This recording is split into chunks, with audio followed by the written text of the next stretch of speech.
Shalom sidang jemaat dikasih Tuhan. Shalom yang ada di sidang jemaat yang ada di lantai bawah dan yang ada juga di ruangan ini, serta sidang jemaat yang ada di rumah. Kemurahan Tuhanlah yang membuat kita, kesetiaan Tuhanlah yang menyertai kita hingga kita ada sampai hari ini. Kita datang di sore hari ini untuk bersama-sama membawa ucapan syukur atas segala kesetiaan dan kemurahan Tuhan dalam hidup kita. Kita akan mulai ibadah kita. Kita mau menyerahkan kehidupan kita kepada Dia. Kita harus akui bahwa kesetiaan Tuhan itu terus-menerus kita nikmati dalam hidup ini. Sungguh besar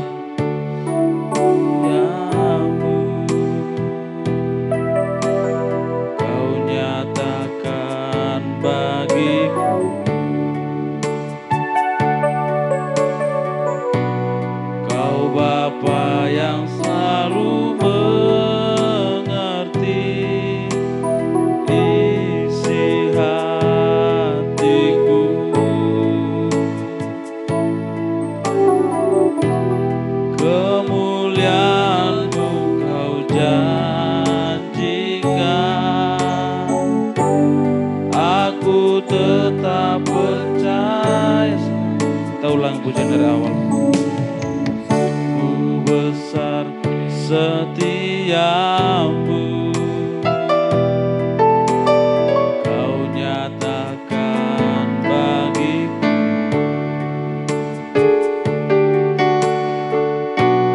Kau Bapa yang selalu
Kau setia, nyata kasih-Mu.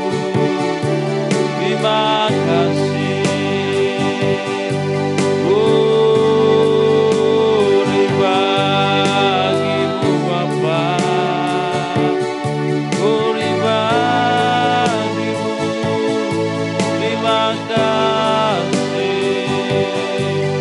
Terima kasih Bapa kesetiaan-Mu. Glory bagi-Mu Tuhan. Puji hormat bagi-Mu. Segala pujian, segala kemuliaan bagi-Mu Bapa. Terima kasih Tuhan. Kami sembahkan, kami memuji Engkau, kesetiaan-Mu. Terima kasih, kami bersyukur. Terima kasih Bapa, sungguh besar setiamu, sungguh besar anugerah-Mu bagi kami. Yesus, Kau yang layak dipuji, Kau yang layak ditinggikan. Glory bagi-Mu. Yesus ku sembah. Terima kasih Tuhan. Pujian syukur kami persembahkan bagi-Mu.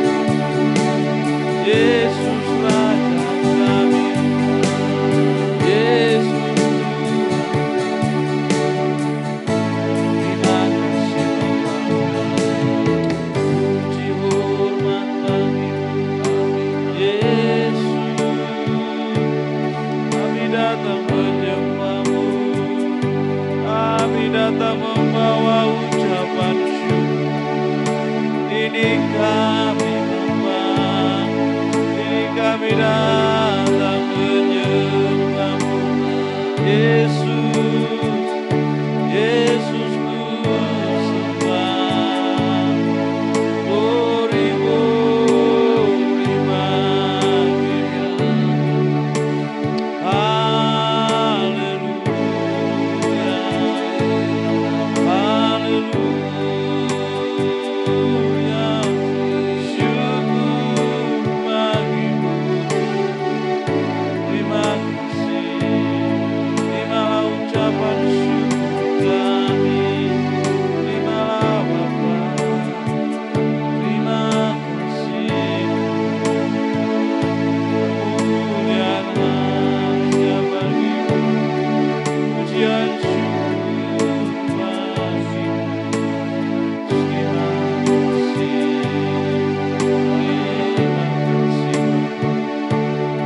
Terima kasih Bapa. Terima kasih Tuhan. Engkau layak kasih.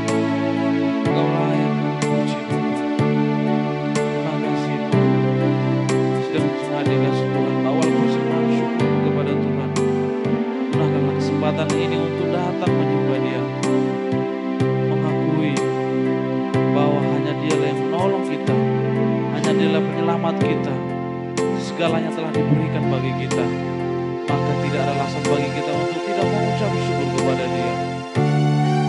Mari datang kepada Tuhan, bawa hidupmu menyembah Dia.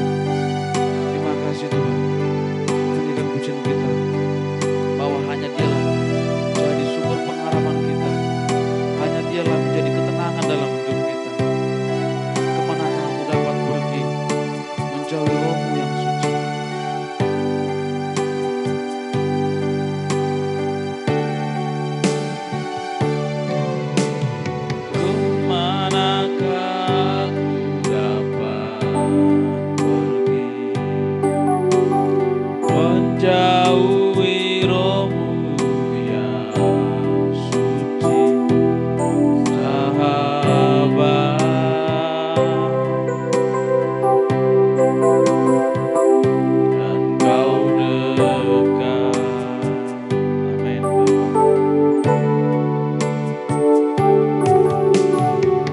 menyerahkan seluruh pengabdian,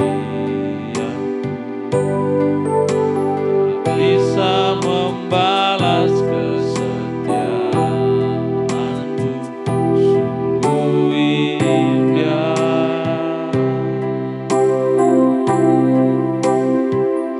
dan berharga. Sekali lagi katakan, kemanakah aku dapat pergi? Kemanakah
yang hidup. Penuhi Roh-Mu yang penuhiku, mengalir dalamku. Jiwaku tenang bersamamu dalam naungan. Sekali lagi, Roh-Mu yang hidup penuhiku. Roh-Mu yang hidup penuhiku, mengalir dalamku.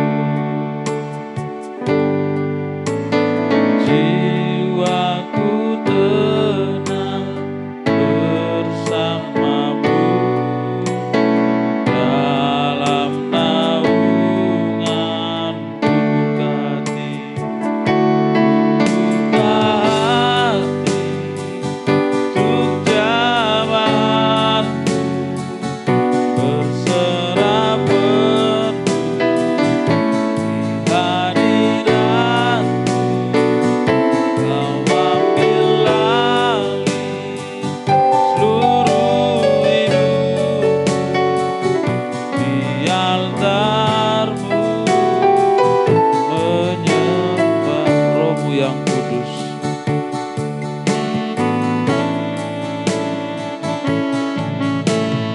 Roh-Mu yang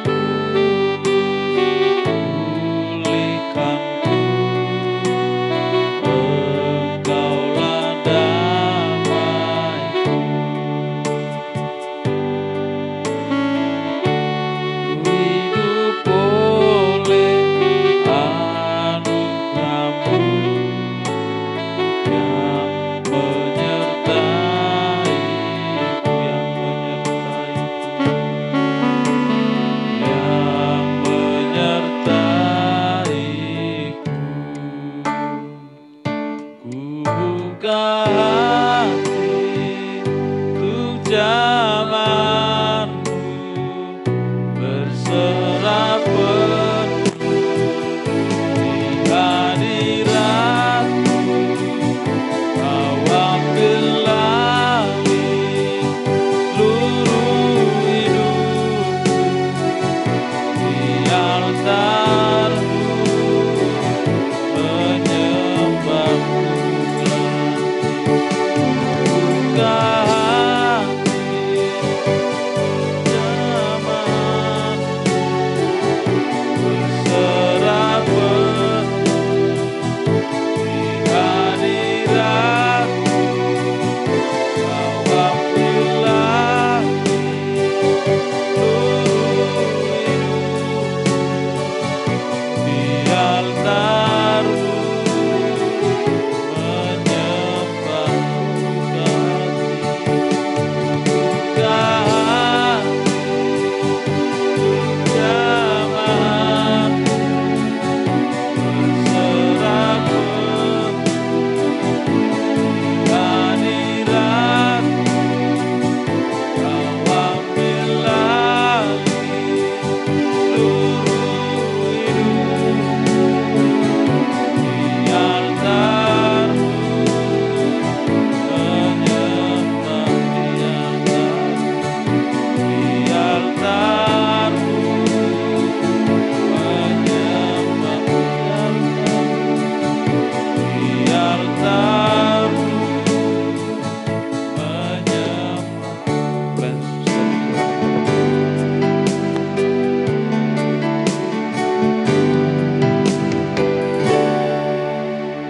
Oleh karena Roh-Mu kami hidup Tuhan. Oleh karena Roh-Mu juga kami dituntun, dibawa oleh Tuhan sepanjang hari ini hingga dalam ibadah doa ini kami mempersembahkan hidup kami ke dalam tangan-Mu Tuhan. Segala syair-syair pujian, senandung, mazmur, dan sembah syukur yang sudah kami naikkan di hadapan-Mu. Meski tidak sempurna Tuhan, kami sulit berkata-kata, masih terkadang dipengaruhi oleh melodi atau ritme dari sebuah lagu, sehingga sulit untuk menyembah Tuhan. Maka pada malam hari ini, demikianlah kondisi dan keadaan kami Tuhan. Tetapi kami rindu dengan hati kami mempersembahkan hidup kami dalam ibadah doa yang singkat ini Tuhan. Baik sidang jemaat-Mu yang ada di rumah, mereka bersyukur dan penuh rasa hormat kepada Tuhan, menyembah Engkau, Raja di atas segala raja yang hadir di tengah-tengah kami, baik yang ada di gedung ini juga Tuhan. Terpujilah Engkau untuk semua kebaikan-Mu. Kami akan merenungkan firman-Mu. Terima kasih Tuhan, dalam ibadah doa semacam ini pun ada firman yang terus menuntun menggembalakan hidup kami. Kami siap merenungkan firman-Mu dalam nama Tuhan kami Yesus Kristus. Amin, amin. Sidang jemaat yang dikasih oleh Tuhan, baik yang ada di rumah, yang ada di lantai 1 maupun kita yang ada di lantai 2 ini, selamat malam dan shalom untuk kita semua. Ya, shalom itu artinya damai sejahtera bagi kamu. Di dalam Alkitab disebutkan kalau para pendeta atau para rasul mengucapkan shalom, lalu ada orang yang menerimanya dari rumah itu, maka shalom itu tinggal di rumahnya. Nah, kalau saudara tidak menyambut orang mengatakan shalom, maka shalom itu katanya akan kembali kepada yang memberi salam.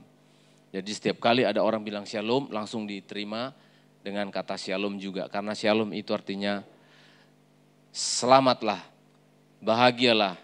Nah, itu langsung kita aminkan ya, dengan menyambutnya dengan kata amin atau shalom. Puji Tuhan, kita akan diberkati oleh firman Allah lewat pembacaan firman Tuhan pada malam hari ini. Kita sudah tiba pada Efesus pasal 4, ayat yang ke-17 sampai ayat 19. Efesus pasal yang keempat, ayat 17 sampai ayat yang ke-19. Demikian firman Tuhan.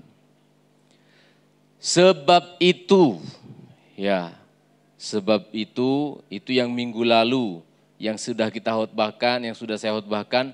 Sebab itu yang mana maksudnya? Ayat 11 sampai ayat yang ke-16. Apa itu? Tuhanlah yang memberikan baik rasul-rasul, baik pemberita Injil, nabi-nabi, gembala-gembala, pengajar-pengajar. Tuhan yang telah memberikan para hamba-hamba Tuhan untuk apa? Perfecting, untuk menyempurnakan kehidupan jemaat. Jadi jemaat itu tidak akan bisa sempurna sukacitanya, imannya, tanpa 5 itu tadi. Tuhanlah yang memberikan rasul-rasul, nabi-nabi, gembala, pengajar, dan penginjil-penginjil itu untuk menyempurnakan, untuk memperlengkapi. Kata memperlengkapi itu menyempurnakan hidup jemaat. Baru ayat 17.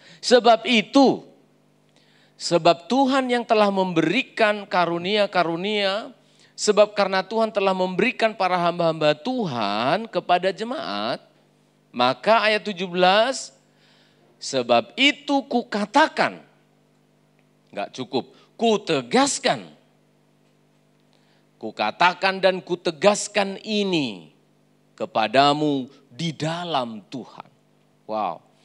Jadi Rasul Paulus ini menasihati sidang jemaat, kutegaskan, kukatakan di dalam Tuhan, bukan di dalam emosi ya, bukan di dalam emosi, bukan di dalam hikmat dunia, tetapi di dalam Tuhan. Apa itu? Jangan hidup lagi sama seperti orang-orang yang tidak mengenal Allah dengan pikirannya yang sia-sia.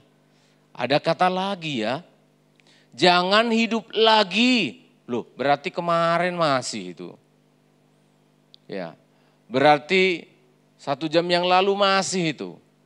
Jangan hidup lagi, berarti minggu lalu masih, bulan lalu masih, tahun lalu masih.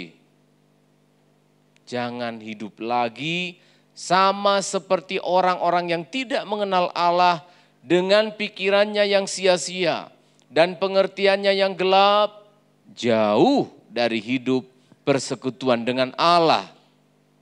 Karena kebodohan yang ada di dalam mereka dan karena kedegilan hati mereka, perasaan mereka telah tumpul sehingga mereka menyerahkan diri kepada hawa nafsu dan mengerjakan dengan serakah segala macam kecemaran. Ini saudara. Karena itu, sebab itu, karena Tuhan telah memberikan gerejanya, kalau saya sebutkan gerejanya, berarti ada pendetanya, ada penginjilnya, ada majelisnya, ada ibadahnya. Maka Rasul Paulus mengingatkan kepada jemaat Efesus, maka Tuhan mengingatkan kepada jemaat Healing Insight, maka Tuhan mengingatkan kepada jemaat dari manapun gereja saudara ketika mendengar firman Allah ini, perlu ada ketegasan tentang cara hidup orang Kristen. Pelan-pelan saya ulangi kembali, karena saudara sudah digembalakan, karena saudara dan saya sudah ada hamba-hamba Tuhan yang melayani, karena saya dan saudara ada gereja tempat saudara bernaung, maka perlu ada satu ketegasan tentang cara hidup orang Kristen itu bagaimana. Maka Rasul Paulus mengingatkan, karena rupanya Paulus ini dari jauh, walaupun Efesus ini adalah surat penjara, ya, surat dari penjara, ditulis dari waktu dia di penjara, dia memperhatikan, mengamati, karena di Efesus ada Timotius, di Efesus ada orang-orang yang memperhatikan, lalu memberi laporan kepada gembala ini. Ya. Kadang kalau kita lihat begini kok resek sih, resek hidup saya gitu ya. Ya padahal apa sih hubungannya pendeta, hamba-hamba Tuhan kok ngeresei hidup kami? Mengapa pakai diperhatikan segala? Kami mau datang kebaktian gak kebaktian ini urusan kami. Kenapa jadi urusan? Ya saudara, saya sudah pernah khotbahkan, ada khotbah saya dulu itu, mau tidak mau, suka tidak suka, sekarang hidup saya sudah ada urusan dengan hidup saudara. Ya, saya pernah khotbahkan waktu itu mengenai bagaimana seorang pendeta sebagai gembala sidang itu. Saya melihat dari Alkitab, hamba Tuhan ini memperhatikan walaupun dia di penjara, dia menulis surat ini dengan penuh kasih Tuhan. Dia sebutkan, aku tegaskan, aku katakan ini di dalam Tuhan. Aku nasihatkan ini di dalam Tuhan. Tentang apa? Perlunya satu cara hidup orang Kristen yang berkenan kepada Tuhan. Perlunya cara hidup jemaat Healing Insight, pelayan-pelayan, majelis-majelisnya, termasuk saya sebagai pendetanya, perlu ketegasan bagaimana kita hidup sebagai anak-anak Tuhan. Rasul Paulus menyampaikan, yang pertama, jangan hidup lagi sama seperti orang yang tidak mengenal Allah. Loh, kok bisa? Bisa. Bisa saja orang yang sudah menyebut dirinya Kristen, orang yang sudah menyebut dirinya anak Tuhan, ternyata bisa saja hidupnya seperti cara hidup orang yang tidak mengenal Allah. Apa sih contohnya Pak Pendeta? Nih Alkitab bilang begini, orang yang hidup tidak mengenal Allah itu pikirannya sia-sia. Apa tuh artinya pikiran sia-sia? Segala pikiran yang gak berguna. Contohnya apa itu? Termasuk kekhawatiran sebenarnya. Itu pikiran yang sia-sia. Penelitian membuktikan hampir 90% semua yang dikhawatirkan oleh manusia tidak terjadi. Yang dikhawatirkan tidak terjadi. Saya juga kaget membaca buku itu. Wah, gitu ya? Iya, makanya Yesus katakan, Tuhan katakan jangan khawatir. Jangan memikirkan hal-hal yang sia-sia. Apa yang sia-sia? Banyak hal yang sia-sia ya. Merencanakan kejahatan kepada orang lain. Kemudian merencanakan untuk tidak untuk tidak hidup rohani, merencanakan untuk masa depan yang keliru, merencanakan untuk tidak beribadah, merencanakan ya banyak yang sia-sia. Ya, kalau saya sebutkan sia-sia, tentu kita sudah paham ya, sesuatu yang tidak berarti. Jangan memikirkan yang sia-sia. Pikiran yang sia-sia apa sih? Kenapa orang bisa memikirkan yang sia-sia? Karena apa yang kita pikirkan sepanjang hari tentang yang sia-sia. Ini saudara berbahaya sekali. Ini handphone berbahaya sekali. Kalau saudara terus ngelihat drakor, dracin, drajep. Drakor itu drama Korea, dracin itu drama Cina, drajep itu drama Jepang, drain drama Indonesia. Ya, menjerit dua, ku cintai istri tetanggaku jilid 3, ya, pocong di tengah jalan, drama-drama Korea, istrimu adalah sukacitaku. Ya, saudara. Lalu anak-anak remaja muda yang terus dimainkan itu game, YouTube-an, YouTube yang dicari itu YouTube apa? YouTube yang sia-sia gitu ya. Saya tidak melarang, saya juga YouTuber. Saya juga menyaksikan hiburan-hiburan. Tetapi yang memenuhi pikiran kita, mengapa selalu muncul pikiran yang sia-sia? Karena yang selalu sepanjang hari kita pikirkan hal-hal yang sia-sia. Yang mengisi pikiran kita sia-sia. Coba pernah enggak kita merenung gitu ya, waktu galau kah atau lagi bete, lagi susah, pikirkan firman, bisa enggak? Ini minggu lalu saya bilang, kalau dinasehati jangan bilang, alah firman, jangan bilang amin langsung gitu loh. Saya pengen jemaat Healing Insight ini beda dengan jemaat yang lain. Kalau di jemaat yang lain itu, orang kalau ada pendeta ngomong yang agak ekstrim gitu ya, ayo percaya. Saya dengar sendiri ini ke telinga saya, majelis ini orang. Bukan di gereja sini, di gereja lain. Yalah pendeta kan memang gampang ngomong percaya. Sayang sekali. Langsung bilang amin gitu. Amin. Coba, waktu kita ada masalah, ada pergumulan. Coba renungkan firman yang sudah dihotbahkan. Renungkan firman Allah pada minggu yang lalu. Maka sangat baik kalau kita itu memamah biak. Di gereja kita ini dikirim itu setiap Jumat atau Sabtu, dikirim, diposting itu. Ada garis-garis besar khotbah di sana itu, jangan dibuang. Itu saya simpan semua di langit itu. Itu semua garis-garis besar khotbah yang sempat dibuat di gereja kita ini. Saya simpan semua ke internet. Suatu saat saya akan butuh lagi, saya lihat lagi. Mungkin tidak saya catat khotbah pendeta, tetapi minimal saya dapat minggu lalu ini. Lihat di YouTube juga masih ada. Di YouTube ada itu. Oh enggak sempat dengar 40 menit pendeta khotbah. Sudah, lihat satu lembar itu aja. Oh ini. Oh menjadi orang yang diberkati. 1, 2. Renungkan, mau enggak? Ada permasalahan. Ya, saya pernah berkhotbah tentang apa? Bisa berbuah di masa krisis. Bisa tetap berbuah di masa sulit. Percaya Tuhan memberikan pertolongan. 1 detik yang mengubahkan kehidupan. Bisa enggak itu? Kita renungkan. Ya, lagi enggak ada uang ini. Aduh, besok mau bayar pakai apa? Aduh, bagaimana? Jangan pikir sia-sia, mikirnya sia-sia gini. Aku ceraikan aja lah istriku, suamiku ini. Enggak bisa dapat uang banyak ini. Sia-sia tau gitu, mikir gitu. Anak sekolah juga begitu. Enggak bisa sekolah, enggak dapat uang jajan, atau apa saja, langsung mikir yang sia-sia. Bisa enggak kita mikirkan firman?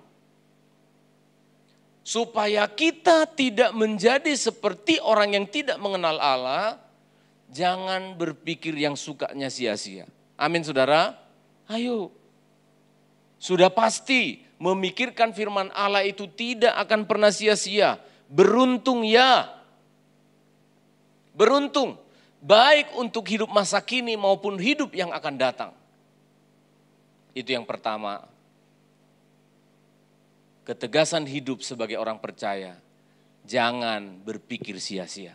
Kemudian yang berikutnya saya ringkaskan. ayat yang ke-18, pengertiannya yang gelap, jauh dari hidup persekutuan dengan Allah. Ini, orang yang tidak mengenal Allah suka menjauhkan diri dari persekutuan dengan Allah.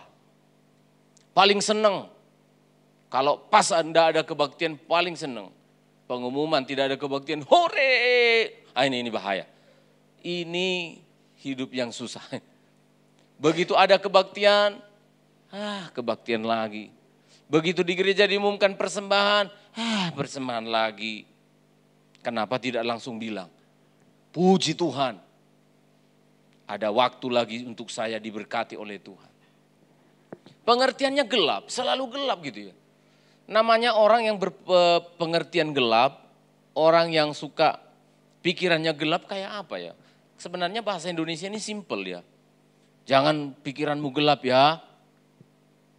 Hati-hati ya, jangan sampai pikiran gelap ya. Kalau lagi emosi jangan pikirannya gelap ya. Gampang, orang berpikiran gelap itu tidak bisa melihat kebenaran. Tidak bisa melihat kebaikan dari orang lain. Lihat Pak Yekta, gelap aja yang dipikiri. Oh ini nanti jangan-jangan begini. Lihat Pak Mas Gunadi, gelap aja yang dipikiri. Jangan. Pikirannya yang gelap jauh dari hidup persekutuan dengan Allah. Lebih agak keras sedikit ya. Karena kebodohan. Nah ini orang-orang yang cara hidupnya mirip cara hidup orang yang tidak mengenal Allah itu bodoh. Ini Alkitab yang bilang, karena kebodohan yang ada dalam diri mereka dan kedegilan, jugul orang Batak bilang. Orang bahasa Jawa itu non sewu nggih, dablek ya. Kasar itu, agak keras itu ya. Susah dibilangi gitu. Orang yang degil itu hari ini diingatkan, besok dilakukan lagi.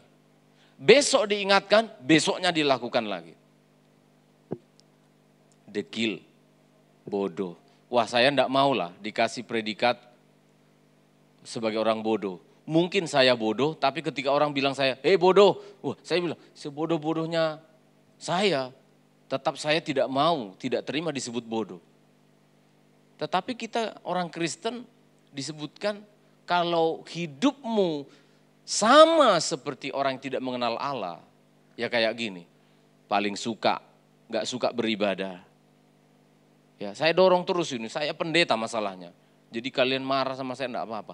Ayo kebaktian. Ibadah doa itu loh, enggak ada orang yang ikut kebaktian. Padahal waktunya ibadah doa itu kita menyembah Tuhan, mengagungkan Tuhan. Ayo saya dorong. Ya pelayan-pelayan majelis-majelis, pemain-pemain musik, pelayan-pelayan, mana? Apa kekuatanmu melayani Tuhan kalau enggak berdoa? Mana bisa jadi pintar melayani Tuhan kalau enggak datang beribadah? Bodoh disebutkan di sini. Mana bisa kekerasan hatimu itu menjadi lembut? Degil kamu terus kalau enggak memperbanyak diri dengan persekutuan dengan Allah. Ini Alkitab yang sebutkan. Ayat 19 lebih keras. Perasaan mereka telah tumpul. Sehingga mereka menyerahkan diri kepada hawa nafsu dan mengerjakan dengan serakah segala macam kecemaran. Makin kacau lah hidupnya.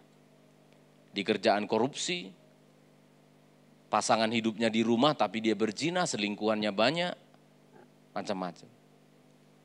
Perlu ketegasan. Malam ini ada ketegasan. Saya tegaskan sedikit kepada saya dan kepada sidang jemaat. Ayo, perbaiki cara hidupmu. Yang pertama, jangan mikir yang sia-sia, termasuk khawatir. Jangan, jalani aja hidupmu dengan berkata, Tuhan tolong saya. Jangan pikir sia-sia, matilah aku, udahlah enggak usah ikut Tuhan. Itu sia-sia, jangan pikirkan itu. Jangan, pikirkanlah yang membawa berkat untuk kamu. Tuhan pasti tolong saya. Firman Allah minggu lalu saya aminkan. Tuhan saya pengen mujizat, saya percaya kepada firman. Dan yang kedua, pengertian kita, pengertian yang terang, kerinduan kita adalah kerinduan yang suka bersekutu. Suka bersekutu. Saya suka cita sekali di YouTube itu hamba Tuhan dari daerah lain selalu memberikan komentar. Saya rindu jemaat, respon dari kalian diberkati Tuhan itu apa sih dari pelayanan itu? Komen lah. Yang gak bisa ikut ibadah secara langsung itu, yang katanya online itu, komen dong. Bahwa kamu beribadah. Komennya enggak usah kepada pelayan Tuhan, bilang terima kasih Tuhan. Atas apa? Atas apa? Kamu diberkati saat nonton YouTube itu apa? Ibadah primer yang di-upload dari gereja itu apa? Ayo, direspon itu. Ucapkan terima kasih kepada Tuhan. Kalau saudara sudah dilayani oleh Tuhan, ucapkan terima kasih kepada Tuhan. Tuhan memberkati kita semuanya. Mari kita tundukkan kepala, kita berdoa. Bapa di dalam surga, terima kasih untuk nasihat-Mu. Beberapa menit Engkau menggunakan waktu bagi kami untuk menasihati, supaya ada satu ketegasan cara hidup sebagai orang percaya. Ampuni kami Tuhan, ampuni hamba-Mu, majelis dan sidang jemaat-Mu. Kalau berpikir sia-sia, mengatakan tidak mungkin, tidak bisa, tidak percaya, ampuni kami Tuhan. Kami mau percaya kepada setiap firman yang kami dengar, tidak akan sia-sia. Tolong kami Tuhan untuk menjadi pelayan-pelayan Tuhan yang cinta beribadah, yang cinta persekutuan dengan Tuhan. Meski hari-hari ini masih sulit untuk bisa bertemu, tapi ada banyak media yang sudah disediakan oleh gereja walau tidak sempurna. Kami mau memanfaatkan itu semua. Kami tidak mau disebutkan bodoh, kami tidak mau disebutkan degil, gelap hatinya. Tuhan, ini hidup kami. Hancurkanlah segala kekerasan hati kami. Tuhan, ubahkanlah kedegilan hati kami. Kami mau Tuhan, kami mau belajar untuk mengasihi Engkau. Hanya beberapa waktu saja untuk Tuhan.